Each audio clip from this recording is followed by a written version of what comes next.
الشيطان الرجيم بسم الله الرحمن الرحيم لقد كان لكم في رسول الله أسوة حسنة میرے واجب الاحترام حضور صلی اللہ علیہ وسلم کی سیرت ہمارے لیے بہترین نمونہ ہے۔ آپ حضرات کسی بھی مصنف کی، کسی بھی اولیاء کرام کی آپ کتاب پڑھیں گے، اس کتاب کے اندر ان کی زندگی کا آغاز پیدائش سے ہوگا اور ان کی زندگی کا اختتام وفات تک ہوگا، لیکن حضور صلی اللہ علیہ وسلم کی زندگی کا آغاز پیدائش سے نہیں بلکہ عالم ارواح سے ہو چکا تھا۔ اسی طرح حضور صلی اللہ علیہ وسلم کی زندگی کا اختتام وفات تک نہیں بلکہ جنت الفردوس تک ہے۔ اسی وجہ سے حضور صلی اللہ علیہ وسلم کا ذکر صرف دنیا کے اندر ہی نہیں بلکہ آسمان پر بھی حضور صلی اللہ علیہ وسلم کا ذکر موجود تھا۔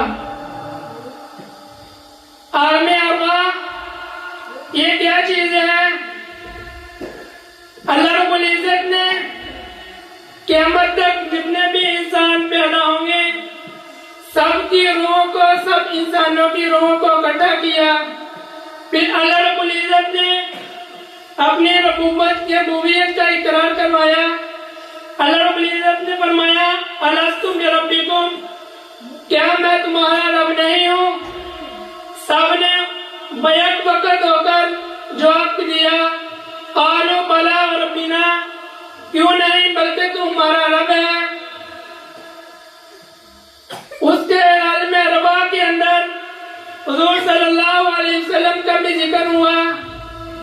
اسی وجہ سے حضور صلی اللہ علیہ وسلم کا ذکر آسمانوں کے اندر بھی موجود ہے۔ جتنے بھی انبیاء کرام اس دنیا کے اندر تشریف لائے ان کی زندگی کے اندر بھی حضور صلی اللہ علیہ وسلم کا ذکر موجود تھا۔ حضرت آدم علیہ السلام سے جب خطا ہوئی، جب حضرت آدم علیہ السلام نے اللہ رب العزت کے سامنے توبہ کی، معافی کا اظہار کیا، تو آدم علیہ السلام نے کیا فرمایا کہ یا اللہ اپنے حبیب کے صدقے، خاتم النبیین کے صدقے میری اس توبہ کو قبول فرما۔ اللہ رب العزت نے حضرت آدم علیہ السلام کو فرمایا کہ تجھے کیسے پتہ چلا کہ آخری نبی حضرت محمد صلی اللہ علیہ وسلم ہے؟ حضرت آدم علیہ السلام نے عرض کیا یا اللہ جب میں نے آسمان کی طرف نظر اٹھائی، میں نے جب کلمہ دیکھا، کلمہ پڑھا، اسی کلمہ کے اندر تیرے نبی کا ذکر، محمد صلی اللہ علیہ وسلم کا ذکر موجود تھا۔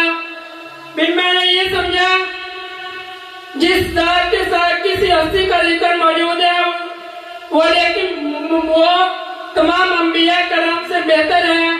اس وجہ سے حضرت آدم علیہ السلام نے حضور صلی اللہ علیہ وسلم کا واسطہ دے کر اپنی توبہ اللہ رب العزت کے سامنے مانگی۔ اللہ رب العزت نے حضرت آدم علیہ السلام سے جو خطا ہوئی تھی، اللہ رب العزت نے ان کی خطا کو معاف فرمایا۔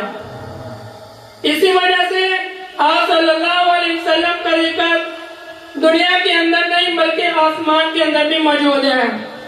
اسی وجہ سے میرے واجب الاحترام حضور صلی اللہ علیہ وسلم کی سیرت کوئی انسان بھی اس دنیا کے اندر آیا حضور صلی اللہ علیہ وسلم کی سیرت کا حق ادا نہیں کر سکتا۔ اس دنیا کے اندر جتنے بھی درخت ہیں سب درختوں کی کلمے بن جائیں، اسی طرح دنیا کے اندر جتنے بھی پانی ہے، سمندر ہے، دریا سمندر دریاؤں کا پانی بن جائے، یہ ان دریاؤں کی سیاہی بن جائے اور سب درختوں کے کلمے بن جائیں، لیکن حضور صلی اللہ علیہ وسلم کی سیرت کا آغاز اگر لکھنا شروع کر دیں، حضور صلی اللہ علیہ وسلم کی سیرت، حضور صلی اللہ علیہ وسلم کے بال کے برابر بھی سیرت کا آغاز نہیں ہو سکتا۔ اسی وجہ سے حضور صلی اللہ علیہ وسلم کی سیرت دنیا کے اندر نہیں بلکہ دنیا کے ہر خطے کے اندر موجود ہے۔